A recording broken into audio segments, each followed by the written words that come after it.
Felicitaciones, Mayra, porque esto viene con felicitaciones primero y agradecimiento después.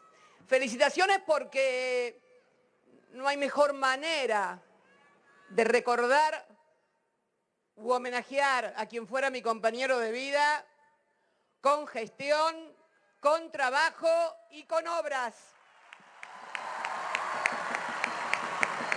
Así que felicitaciones.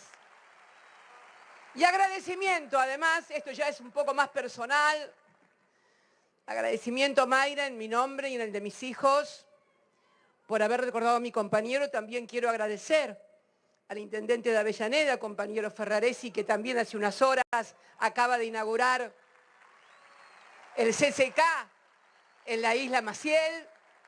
Muchas gracias, también en nombre de mis hijos, por haber inaugurado esa obra, una réplica, debe ser bastante más chiquita, de lo que fue el CCK. La verdad que cuando recibí la invitación de Mayra, yo no me gusta venir a los lugares donde hay cosas de él, es fuerte y es difícil, bueno, ¿qué voy a explicar? Pero esa misma noche escuché al presidente, no silbemos ni chiflemos, se los pido por favor. Escuché al presidente en una cadena nacional y la verdad que me decidí a venir acá para reflexionar sobre este particular momento que vive la Argentina y esto que denominé el experimento anarcocapitalista y el inútil sacrificio al que está siendo sometido nuestro pueblo. ¿Por qué digo esto? ¿Por qué digo esto? ¿Por qué digo esto? Recién acaba de contarnos Mayra la historia de este lugar, que fue una obra del Bicentenario, suspendida con la llegada del gobierno de Macri en el 2015, reiniciada nuevamente y hoy reinaugurada. Hoy hay 2.308 obras públicas en todo el país, a lo largo y a lo ancho, suspendidas, 119 obras paralizadas en universidades nacionales de todo el país. Y entonces digo, hace exactamente 21 años, yo estaba en Río Gallegos, todavía no sabíamos los resultados, pero siento como si estuviéramos en el juego de la oca y hubiéramos retrocedido hasta nuevamente el lugar de partida. ¿Por qué digo esto? Yo quiero que hoy la reflexión que hagamos no es ni del dogmatismo ni de la ideología. Lo que voy a contar, lo que voy a comparar, lo que voy a reflexionar es empírico, absolutamente, lo vivimos, no es ideológico. Sinceramente no creo en esto de la derecha, la izquierda. En la Argentina nunca se pudo explicar la realidad ni desde la derecha ni desde la izquierda. Son categorías de pensamiento ajenas a nuestra historia, ajenas a la realidad. Provienen de los países dominantes, de los colonizadores sobre los colonizados, así que difícilmente uno pueda desentrañar desde las mismas categorías de pensamiento lo que nos pasa. Pero la verdad que cuando escuché, por ejemplo, congratularse por el déficit público, por el superávit público del primer trimestre y resulta que no pagaste el CAMESA, la energía, no pagaste las obras públicas, no pagaste lo que le debes a las provincias, no pagaste lo que le debes a las universidades. Es como ustedes en su casa, después de no haber pagado la luz, el gas, el agua, las expensas, el alquiler, la señora que trabaje, la niñera, digan, tengo un superávit. No, hermano, no tenés superávit. No es cierto, no es cierto. Mirá todo lo que debés, ¿superávit de dónde? No, no tenés superávit. Este superávit que no tiene sustento y que además plantea al déficit fiscal. Y, ojo, no quiero que digan, no estaba felicitando a los que tienen... No. Pero creer que en la República Argentina el problema es el déficit fiscal es no entender la Argentina, la economía y el mundo. De todos los países del mundo, solamente tres tienen superávit fiscal. Hasta hace poco eran dos, Dinamarca y Noruega, ahora se agregó Australia. ¿Saben cuál es el déficit fiscal más grande del mundo?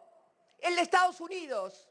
Claro, tienen la maquinita de los dólares y unos cuantos portaaviones, con lo cual, entre tener la maquinita de los dólares y unos cuantos portaaviones, sí, te puedes dar el lujo de tener déficit total, se lo trasladás a todos los demás en el mundo, obviamente. Pero bueno, tampoco vinimos a hacer una apología nacionalista ni nada que se les parezca, pero lo curioso de todo esto es que nos quieren presentar a 21 años de la Argentina que recibimos allá en el 27 de abril del 2003, las mismas políticas. El lunes se va a tratar en la Cámara de Diputados la famosa ley de bases, cuyos ejes principales son privatizaciones, reforma laboral, reducciones impositivas, etcétera, etcétera. Quiero contarles que cuando Néstor llegó a la presidencia, cuando ese 27 de abril salió segundo porque se había caído el país, la convertibilidad un año antes, todo era privado, hasta las jubilaciones, YPF, Aerolíneas Argentinas, todo, absolutamente todo era privado, hasta las jubilaciones. Yo era diputada nacional, fui senadora desde 1995 y permanentemente, sobre todo después del 99, comenzó a presentarse el déficit fiscal y el déficit cero, y tuvimos déficit cero. En el año 2000 y 2001 descontaron sueldos, jubilaciones y tuvimos déficit cero. Y se cayó igual. Pero, y vuelvo a reiterar, para que nadie piense que estoy batiendo el parche contra el superávit fiscal, en este país, en los 6 años que hubo superávit fiscal, gobernaba Néstor Kirchner y en el 2008, ¿quién habla? Sí, señores. A ver, superávit fiscal 2003, 2004, 2005, 2006, 2007, 2008. ¿Y qué pasó en el 2008? Y se cayó el mundo. Se cayó Lehman Brothers. Crisis global, a escala global. No se pudo sostener. Y más tarde, 2 años más tarde, se nos invirtió la balanza energética. De un superávit de más de 4.000 millones de dólares en exportaciones energéticas, pasamos a tener que importar por la misma cifra. Este fue el tema de por qué tuvimos déficit. Y no es que estemos defendiendo el déficit, pero por eso digo que es hazaña, eso de la hazaña histórica y demás, por un trimestre hazaña histórica. Entonces, nosotros que estuvimos 6 años, ¿qué fue? ¿Somos héroes nacionales? No, no, no. ¿Qué somos? ¿Héroes nacionales? No, no. Yo sé que a la militancia le gusta la heroicidad, pero no. Hombres y mujeres de carne y hueso con responsabilidades especiales que se hacen cargo de la historia y le hacen frente con coraje. Eso fuimos, no fuimos héroes. Y fundamentalmente, con ideas claras. Quiero también ser muy clara. Nadie está desconociendo la legitimidad de origen del presidente. Si hay algo que siempre he reconocido es la contundencia y lo inapelable que es el voto popular. Nadie está discutiendo, pero la legitimidad de origen necesita legitimarse también en la gestión y en los resultados de la gestión. Miren, quiero contarles una anécdota referida a esta particular circunstancia de hace 21 años. Todos saben, Menem salió primero con el 24% de los votos, Néstor segundo con el 22%. Fíjense qué cosa. Si la elección esta que pasamos fue una elección de tercios, aquella fue una elección de cuartos. ninguno llegaba ni al 25 y el pelotón de atrás ni siquiera llegaba al quinto. Fue una elección de cuartos y quintos. Tal era la fragmentación que tenía la sociedad. Había gente que se iba para no votar al kilómetro 501. Sí, en la parlamentaria anterior había salido el voto salame, el voto clemente, desprestigio total, todo privatizado, déficit cero. Y entonces, lo de siempre, se acabaron los dólares, había que garpar, y cuando se acaban los dólares y hay que garpar, se cae la Argentina. Es la historia de los últimos 40 años. Creo que esto lo tenemos que tener muy claro. Y le iba a contar una anécdota, porque en esos días, después del 27 de abril, como había toda una consigna de que se iba a reagrupar el voto, como se reagrupan los balotajes, comenzó a surgir el rumor de que quien había salido primero iba a renunciar para deslegitimar al gobierno que empezaba. Y justo llegó al país José Saramago, que era premio Nobel de literatura. Él y su mujer Pilar del Río, querida amiga, yo no los conocía, y se hizo una cena en su honor en la casa de un importante empresario argentino, en el que se invitaron a muchísimas personalidades de los derechos humanos. Estaba Estela Carlotto, intelectuales, periodistas, escritores. Y ya el tema era que renuncia a ir al balotaje. ¿Qué van a hacer ustedes? Esto no me olvidó más. Me lo preguntaban todos, desde Pilar hasta la dueña de casa, hasta los que estaban ahí. ¿Qué van a hacer si renuncia y ustedes quedan con 22% de los votos con este quilombo de país? Y yo les dije, muy segura de mí misma, tan segura como era él, que no se preocuparan, que nosotros íbamos a tener no legitimidad de origen porque teníamos apenas el 22% de los votos, pero íbamos a construir legitimidad en la gestión defendiendo los intereses de la sociedad y haciéndonos cargo de las cosas que había que hacer. Porque, hermano, hermana, te puede haber votado el 60% de los votos, pero si después cuando sos gobierno la gente se caga de hambre, pierde el trabajo, aumenta la desocupación, no puede llegar a fin de mes, ¿de qué sirve? Esto es muy claro. Tan legitimado ese 22% que Néstor se fue con un 70% de imagen positiva ya cuando finalizó la primera presidencia. Pero quería decirles que entonces uno piensa, bueno, este es un gobierno entonces como el de aquel. No, tampoco. Un gobierno neoliberal como fue el menemismo, que él sostiene que fue el mejor presidente de la historia, y su ministro de Economía, Estrella, el mejor ministro de la historia, sin silbidos, no silbidos, no silbidos. Entonces, no se enojen. Que los rete, ya saben que yo soy media mandona, pero soy media mandona, no lo voy a perder nunca.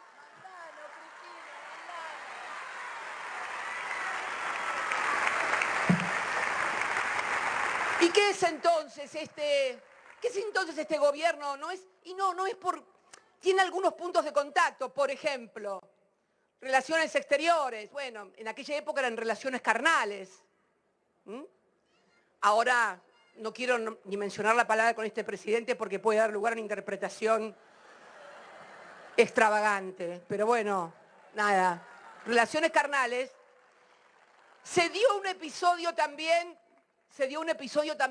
internacional, igual que ahora, con el episodio del Medio Oriente entre Israel e Irán. Y en aquel momento no era Irán el régimen teocrático de los ayatolás, era Irak, con K, y era Saddam Hussein y las armas químicas. Y el gobierno de ese entonces, cuando Saddam Hussein ocupa Kuwait, Bush padre era presidente en Estados Unidos, manda 2 fragatas misilísticas argentinas a combatir al Medio Oriente. Mambrú se fue a la guerra. Mambrú se fue a la guerra. Hasta eso también. Privatizaciones. Ni qué hablar de la de estas privatizaciones medias que llevan ahora, en aquel momento se privatizó todo el patrimonio estatal, todas las hidroeléctricas, todos los troncales. Para que tengan una idea, Segva, entre otras cosas, se dividió en la distribución entre Edenor, Edelap y Edesur. Fíjense la magnitud de lo que era el patrimonio estatal. Chocón, Cerros Colorados, Futaleufú, todo lo hídrico. Las líneas telefónicas. Y es que nosotros estamos en contra de las que cuando volvimos retrotrajimos todo y dijimos, no, todo vuelve al Estado. No, porque ni privatistas ni estatistas. ¿Qué recuperamos? Primero, agua y energía a través de una ley del Congreso porque la compañía francesa no cumplía y no había agua en todo el conurbano bonaerense, no había una sola línea tendida. Recuperamos Aerolíneas Argentinas. ¿Pero por qué recuperamos Aerolíneas Argentinas? Porque a la altura del año 2008, el Estado Nacional pagaba el combustible de los aviones de Aerolíneas Argentinas, que era de la compañía estatal Iberia española, y pagaba los sueldos de todo el personal de Aerolíneas Argentinas. Una cosa insólita. El Estado pagando combustible y todos los sueldos. O sea, no hubo más remedio que recuperar Aerolíneas Argentinas por el Estado irregular. Y de YPF también, cuando Repsol había convertido a una compañía petrolera en una compañía financiera, y entonces hubo que recuperar porque teníamos que recuperar la soberanía energética como realmente se recuperó a partir del año 2012. Mención aparte, paso un aviso. Marzo, voy a hablar después más adelante de eso, Vaca Muerta bate récords de producción. Récords de producción, casi 400.000 barriles día. De nada. De nada. Y recuperamos también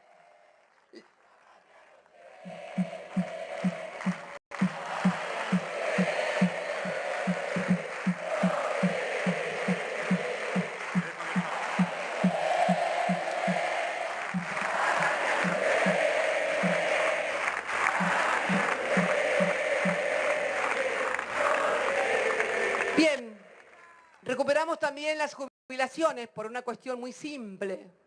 El Estado estaba pagando el 60% de las pensiones. ¿Por qué?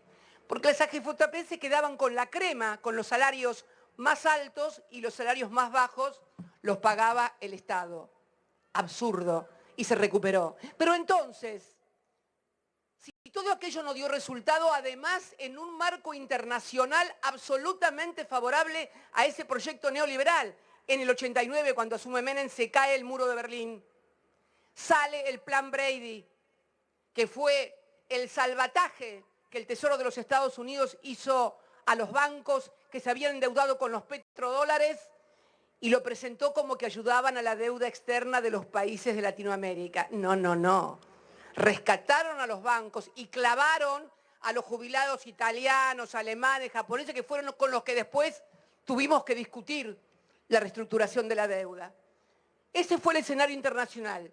Pero además en lo nacional hubo un plan Bonex que llevó todos los pasivos remunerados que hoy nadie se lleva, por lo pronto hasta ahora, y hubo un plan que es lo que le falta a este gobierno, por más que el presidente se enoje y haga caritas y burlitas y todas esas cosas, no tiene plan de estabilización. Mire cómo se lo digo, no tiene plan de estabilización, que sí lo tuvo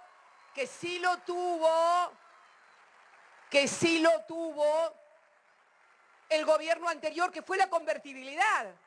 Una convertibilidad sostenida, además, por la venta del patrimonio nacional y por el endeudamiento. ¿Y por qué los economistas insisten tanto en el plan? Tienen razón, porque Alfonsín también lo tuvo. El plan Austral fue un plan de estabilización, duró poco, pero dato, la inflación iba al 20, vieron que iba al 1 y hace unos cálculos que no sé, termina uno no sé dónde, bueno, la realidad es que en 1985, junio de 1985, la inflación estaba en 2 dígitos entre el 25 y el 30%. Salió el plan el plan austral, que hubo desagio, cambio de moneda y demás, y la inflación al mes siguiente fue 1 dígito. Porque un plan de estabilización no es solamente una cuestión técnica, es una cuestión profundamente política y social. Los agentes económicos, los consumidores, los empresarios, la sociedad tiene que creer en eso para que tenga efectividad. Este no lo tienes, solamente un plan de ajuste. Pero entonces, si no es un plan neoliberal porque no tiene ninguno de los ingredientes ni ninguno de las condiciones, y además, perdón, y no quiero ser peyorativa ni mala. A veces, no es que sea mala, pero se me va la lengua y soy un poco dura en algunas expresiones. Pero, además de todas esas condiciones internacionales, nacionales, había un Congreso, había un presidente con un partido político sólido, la Confederación General del Trabajo, y había un equipo. Cuando uno mira lo que hay hoy, en todos los ámbitos, bueno, no es que le falta uno para el peso, le faltan 30, 40, 50 o 90 para el peso, realmente, ¿eh? Y no quiero ser peyorativa. Fíjense, termino yo elogiando al gobierno de Menem, que me echaron del bloque menemista. O sea, hablo de lo que conozco, no estoy hablando de la ideología de lo que leí, hablo de lo que viví como legisladora y como compañera de que fue 3 veces gobernador del 91 hasta el 2003. Este es el país que teníamos. Entonces uno se pregunta, bueno, pero si no es neoliberal, ¿qué es entonces el anarcocapitalismo? Y ahora acá creo que sí hay una pista en el discurso del presidente en la cadena nacional el lunes. Él dijo el lunes que la recuperación y el crecimiento van a venir desde 4 lugares: petróleo, gas, minería y el campo, o sea, la agricultura. O sea, es un sector que tiene un crecimiento, como acabo de señalar, en Vaca Muerta, pero que, tal como está desarrollado en nuestro país, nos preanuncia una economía de carácter extractivista. O sea, llevarse todos los recursos naturales sin valor agregado, sin tecnología, sin industrialización, o sea, precapitalista.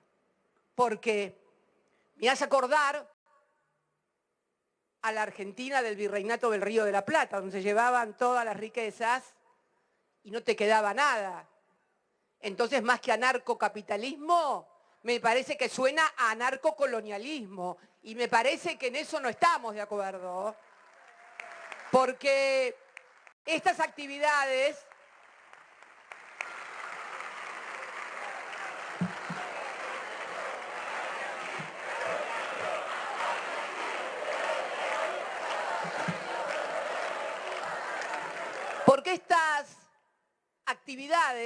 hoy son de carácter extractivo, pero además, ¿alguien piensa que con estas 4 actividades de carácter netamente extractivista vamos a generar trabajo y de calidad para 47 millones de argentinos? ¿En serio? No me dan los números. Porque, por ejemplo, en Santa Cruz, primera exportadora de oro y petróleo, pero son 9.000 empleos aproximadamente, ¿eh? Y lo mismo pasa en petróleo. Uno puede ir a Neuquén, pero los que trabajan en el petróleo, los trabajadores con muy buenos sueldos, mineros, petroleros, pero ¿qué vamos a tener? No nos va a alcanzar, y es lo que va a pasar y que ya empezó a pasar con el otro gran fenómeno que sí va a ser igual que el otro, que es el de la desocupación. Y yo sé que Tal vez muchos argentinos ya se hayan desacostumbrado a la desocupación, porque es cierto que a partir del año 2003 comenzamos con la industrialización y con un trabajo de plena ocupación, de que la gente tenga laburo, pero lo cierto es que cuando a Néstor le eligieron, o salió segundo, mejor dicho, en un día como hoy, había 25% de desocupados, un cuarto de la población estaba desocupada, y es tremendo que el sueldo como hoy no alcance, y como inclusive no alcanzó tampoco durante nuestro gobierno, que fue el problema que tuvimos. Lo veo acá a dirigentes sindicales de primera línea, con por primera vez el trabajo registrado con trabajadores pobres. Nunca había pasado. Y es feo y es malo, pero peor que no te alcance el sueldo es no tener salario a fin de mes. Este es el gran drama que se va a avecinar y que el presidente debe comprender. El presidente tiene que comprender que debe dar un golpe de timón a esta política. Esto de que el mercado no tiene fallos, que hay que dejarlo todo sin desregulación. ¿Qué pasó con las prepagas? Tuvo que recoger línea y mandarse para atrás y no resolvió nada, porque lo que debió haber hecho es, al haber advertido lo que estaba pasando, dejar sin efecto con un DNU la parte pertinente de prepagas en el otro decreto y retomar la capacidad del Estado para regular el precio de las prepagas, que fue una capacidad que establecimos nosotros a fines del primer gobierno nuestro, mío, en el 2011. ¿Y por qué? Recién en el 2011 se nos ocurrió regular a las prepagas. ¿Por qué no lo hizo Néstor? Porque muchachos, muchachas, cuando Néstor llegó a la presidencia, era tal la misiadura de este país que nadie tenía prepaga. Tenían prepaga lo que tenían guita nada más. Al 2011 ya había pelechado mucha clase media y pudieron contratar la prepaga. Después se olvidan y se hacen antiperonistas, antikirchneristas, pero no importa. No importa, los queremos igual. Los queremos igual. Los vamos a querer siempre.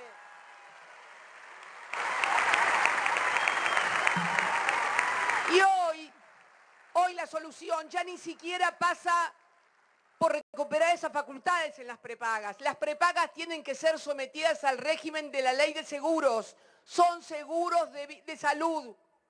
No se los puede dejar manejar más esas brutales sumas de dinero.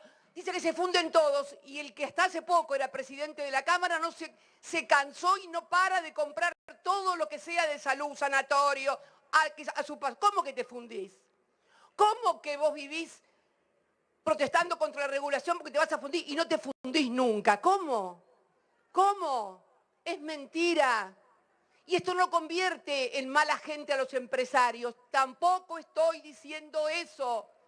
Estoy diciendo que cuando uno es empresario, lo único que le importa es la rentabilidad. Y tal vez está muy bien, porque tiene que seguir produciendo. Nadie puede pedirle sensibilidad social a un empresario. No. Y no creo que sean insensibles, tampoco, son empresarios. El que tiene que tomar el rol ahí es la política y el Estado para regular y establecer una vinculación armónica en la sociedad. Armonía, armonía, armonía.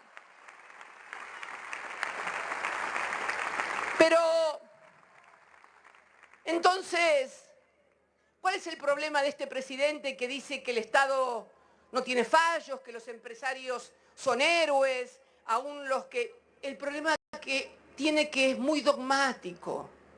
Y entonces él quiere acomodar la cabeza al sombrero. No, presidente. Cuando el sombrero no entra, no achique la cabeza. Agrande el sombrero. Es por ahí. Es por ahí. Es por ahí. Y si lo hace, lo vamos a ayudar, porque nadie quiere que le vaya mal. Porque si le va mal a usted, le va mal a todos los argentinos.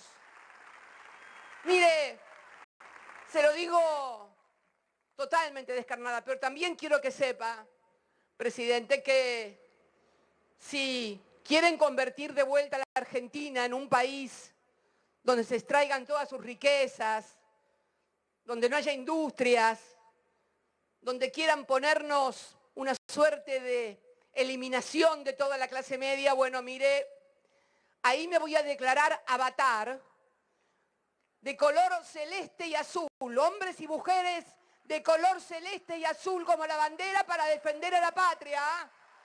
A nosotros de Colonia otra vez no, avatares, otra vez no, de Colonia otra vez no.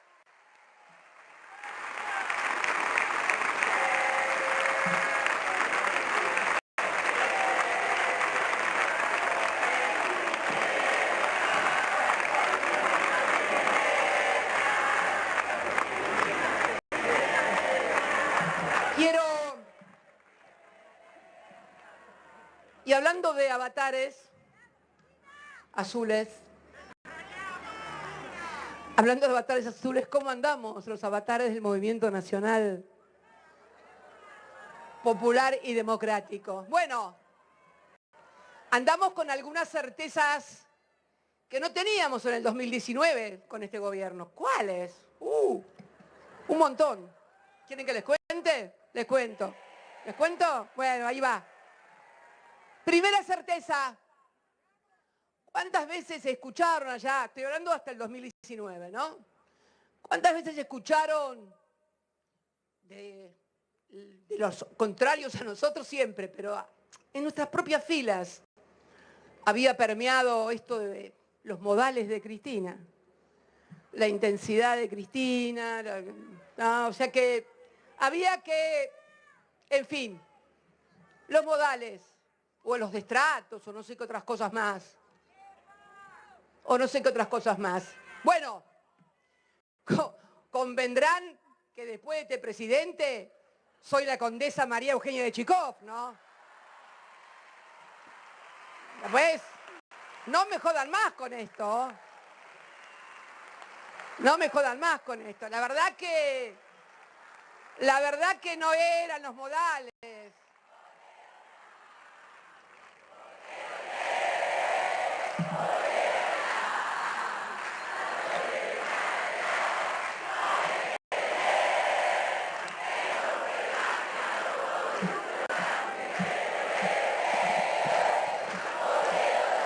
Y bueno, y así con los modales y todo, en realidad todos sabemos de qué se trataba, ¿no?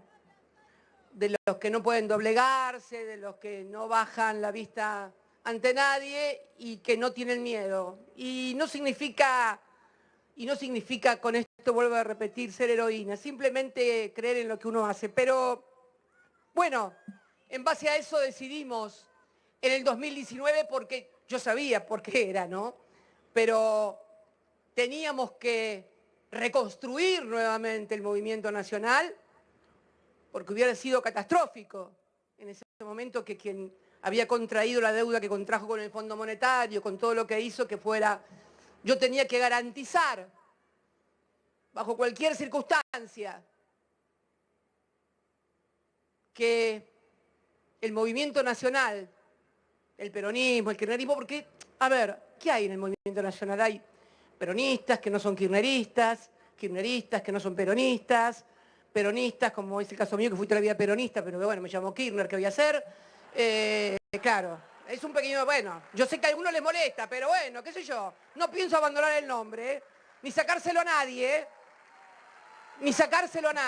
pero bueno, ahí estamos, con nuestro nombre y con la K arrastra, nos hacemos cargo de todo, con las buenas y con las malas, y armamos lo que armamos. Bueno, ¿y por qué la gente nos eligió en aquel 2019? Muy simple, porque se acordaba de cómo habían estado hasta el 2015. Claro, por eso se ganó. El problema fue cuando alguno pensó que era por los buenos modales que nos habían votado. Y no fue así.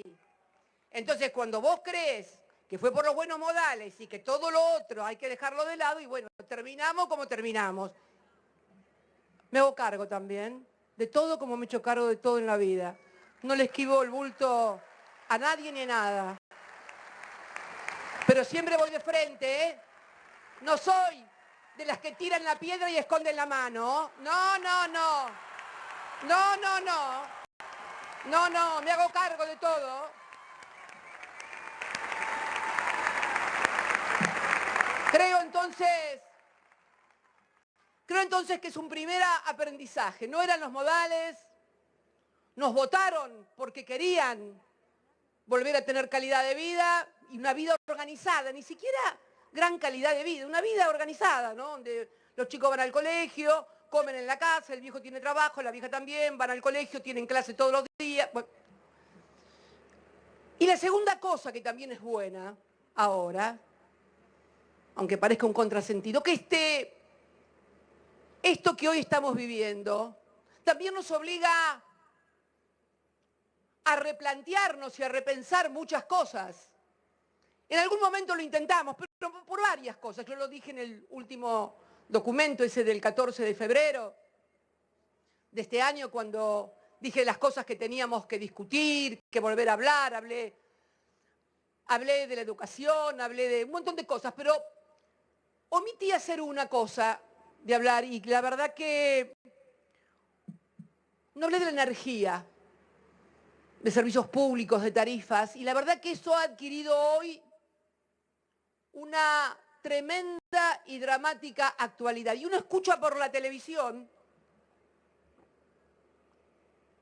que esas tarifas eléctricas que están llegando a las casas, a los clubes, a las universidades, a los comercios, a las industrias, son porque dimos subsidios. O sea, la política de los subsidios sería la responsable. Y lo que es peor, uno prende la televisión y por ahí escucha a algún compañero o que un periodista le dice eso y inclusive algunos periodistas que se supondría bien informados que el problema fueron los subsidios y los compañeros asienten en cierta manera. Y la verdad que no es un reproche a nadie, ojo, para nada. Simplemente, no, porque no es hora de reproches, es hora de reflexión y de análisis. Porque hay mucho burro suelto y unos cuantos vivos que aprovechándose de esa burrez, como yo digo, instalan cosas que no son. Miren, si de algo creo que deberíamos replantearnos es por qué no pudimos revertir en aquellos años el marco regulatorio de la privatización en materia energética. Cuando en el año 92 se privatiza la energía, se copia el modelo inglés. El modelo inglés es de negocios. Generación por un lado, transporte por el otro, distribución por el otro. Y está dolarizada con la convertibilidad, se dolarizaron las tarifas. Es más, y se fijan dos precios, un precio monómico, que es el precio de la generación, es un poco complicado, pero es bueno que escuchen, porque los dirigentes y los militantes tienen que estar preparados. No podemos salir más a la Bartola o ir a un canal de televisión a putear a otro compañero. Cuando vayan a los canales de televisión o a la radio, vayan a hablar de estas cosas que son las que le interesan a la gente. ¿Por qué me llega la factura tan alta? ¿Qué corno le importa lo que vos pensás de Juan, de Pedro, de José? Entonces,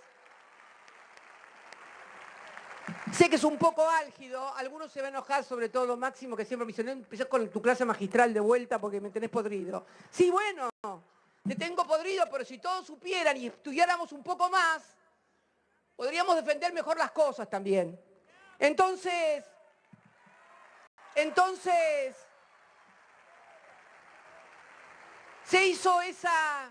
se creó un mercado mayorista y se creó Camesa. Han escuchado hablar de Camesa en estos días, ¿no? No le pagan a Camesa, le deben a Camesa, ¿no? Camesa parecería un organismo casi de empleados públicos y grasa militante. No. Camesa es la que compra y administra todo el mercado mayorista energético en la República Argentina. ¿Y quiénes la integran? La preside el secretario de Energía, pero el 80% son las grandes empresas del país, grandes usuarios, Techin y Aluar, Edenor, Edesur, Transener, Pampa Energía, Aluar. parte de los dueños de la energía de este país son los que controlan Gamesa. ¿Qué pasó cuando cae la convertibilidad? Durante la convertibilidad, el precio monómico, que es el precio de generación, como un dólar era un peso, estaba en dólares, y el precio estacional, como era un peso, estaba también en dólares. El precio estacional es el que le cobran a las distribuidoras, es el transporte y es la distribución. Bien, cuando se cae la convertibilidad, esto ya se decide en el año 2002, se especifica el precio del transporte, de la distribución, pero la generación sigue estando en dólares. Los contratos son en dólares. ¿Se imaginan cada vez que hay una devaluación lo que pasa con eso? Y en la convertibilidad, donde el precio estacional muchas veces era superior al de la generación, pasa el fenómeno contrario cuando se cae todo. Así se recibió en el año 2003. ¿Y qué hace? ¿Qué había hecho el Estado durante las privatizaciones? Había conservado la regulación del transporte y de la distribución con el ENRE, pero había dejado desregulado y a libertad del mercado el de la generación. Este es uno de los grandes quilombos que tenemos hoy en la República Argentina. Miren ustedes hasta qué punto es ineficiente. Lo miro acá a Oscar Parrilli, de Neuquén. El megavatio en Neuquén al consumidor neuquino, al que le sale más caro que el megavatio acá, cuando Neuquén es la gran productora de energía eléctrica con gas y con las hídricas, con las represas. ¿Y por qué? ¿Cómo puede ser que en el lugar de origen salga más caro que cuando? Porque con ese esquema que han desarrollado el país, todo converge en Buenos Aires. Entonces, la energía viene por nodos hasta Buenos Aires y en Ezeiza, y de Ezeiza vuelve y le cobran todo ese doble transporte. Y después nos hablan de la eficiencia del mercado. No me jodan más con la eficiencia del mercado. No hay eficiencia en el mercado. Hay apropiación de rentabilidad de la sociedad. ¿Qué tiene de eficiente? Pero además, ¿qué tiene de eficiente remunerar por un mismo servicio que está integrado prácticamente, que tiene monopolio natural como es transporte y distribución y prácticamente también la generación, porque son 7, 8 jugadores, no hay más? ¿No tendría que estar integrado verticalmente en lugar de remunerar a una estructura empresaria en distribución, a otra estructura empresaria en transporte y a otra en generación? ¿Qué clase de negocio? ¿Por qué nos dicen que tenemos que achicar el Estado y ellos, sin embargo, se agrandan en 3, 4, 5 empresas para poder cobrar más? ¿Qué es lo que nos proponen? Y esto es muy importante porque, miren, pero ahí no termina la cosa, porque eso es lo estructural, el problema estructural de hoy en la energía producto de las privatizaciones. Pero hay un problema contractual. Si ponemos, por favor, el primer filmina. No, para. Porcentaje de potencia contratada en megavatios, en contratos, ¿ven? Ahí, todos los contratos de generación son en dólares. Ahí está, del 2003 al 2019. El precio hoy del megavatio generado se integra un 32,2% de contratos en dólares generados en nuestro periodo. Pero como ustedes ven, la mayoría del precio son por los contratos que se firmaron entre 2016 y 2019. Me siguen, ¿no? Es un poquito complicado, pero síganme, porque el caminito es como vieron Hansel y Gretel, que van tirando miguitas. Bueno, ustedes vayan siguiendo las miguitas. Acuérdense de esto, precio del 32,2 por esos contratos. Fíjense en el 2. Esto es aumento de la potencia instalada por gobierno y tipo de generación. Eso es los megavatios generados. Hay colorcitos, ¿ven? El rosita térmico, ese se hace con gas. El hidroeléctrico, ya sabemos, con agua, las represas, usinas, turbinas. Nuclear, que es la que incorporamos nosotros con Atucha 2, 725 megavatios. Y controlen, fíjense en esto, renovables, las eólicas. ¿Se acuerdan aquel que andaba buscando y recomendaba a un jugador de fútbol hacer contratos eólicos? Ahora les explico por qué. Ahora les explico por qué. Entonces, ustedes ven que entre Néstor Kirchner, CFK1 y CFK2, aumentamos la potencia en casi 10.000 megavatios, 9.973, 75 da la suma. Macri lo aumentó en 6.155, un montón también por 4 años. Bien, y en el gobierno siguiente 3.209. Muy bien, ahora vamos a lo segundo, porque el megavatio, la energía, es como el gas, tenés que tener un caño para meterlo, porque si no, mejor no digo nada, pero ¿no? Tenemos que tener. Entonces, vamos entonces a ver líneas de alta tensión, o sea, de 500, construidas por gobierno. Néstor Kirchner, 355 kilómetros, y nosotros, bueno, en total, entre los 3 periodos de gobierno, para hacerlo más corto, 5.080 kilómetros. Fíjense, Macri 2 kilómetros. No es para aplaudir. Sigan, porque ahora viene lo mejor. 2 kilómetros.